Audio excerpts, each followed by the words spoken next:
Hej, mit navn er Gerda Sørensen. Jeg er produktchef på Bioforce Danmark, og jeg vil rigtig gerne fortælle jer lidt om produktet Ascolaforce Forte.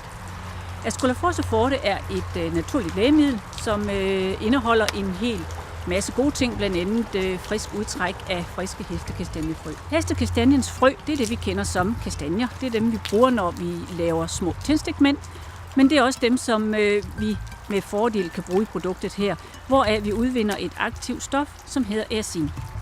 Aercin, det er meget, meget sammentrækkende. Og den sammentrækkende effekt, den er faktisk så stor, at hvis vi fik en lille dråbe ind på tungen, så ville vi ikke være i stand til at tale.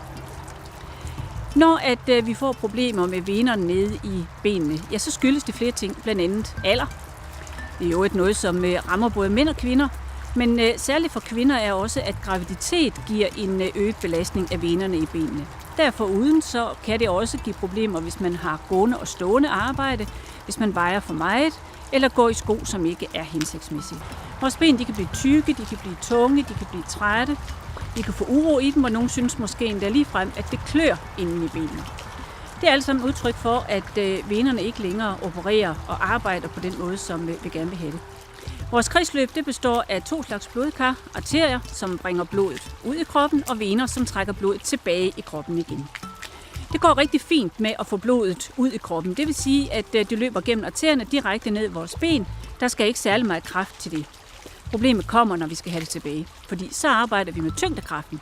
Så skal blodet jo løbe imod tyngdekraften, hæves hele vejen op igennem benene og op til hjertet igen.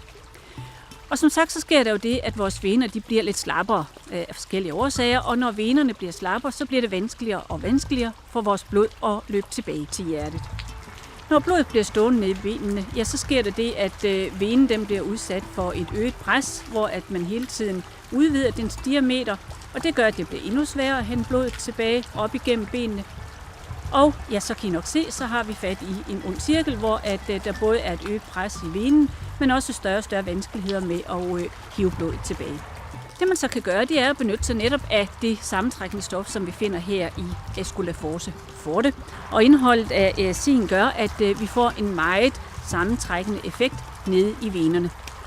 Og den sammentrækkende effekt, som vi får nede i venerne, det er den, der hjælper os til, at vi nu pludselig får meget, meget lettere ved at få blodet hentet op igen. Så sådan et par små tabletter er faktisk det, der gør, at vi på sigt kan få strammet så meget op i venerne, at symptomerne på, at der er problemer dernede, altså de tykke, tunge, trætte ben, kramper, uro, kløe, det stille og roligt forsvinder.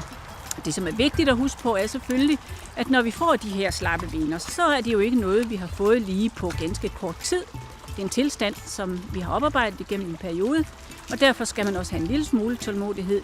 Det tager mere end 2 dage at reparere det. Det tager nogle få uger, så er man allerede der, hvor man kan mærke en lindring i sine ben, og man får en lettere og friere gang på jorden.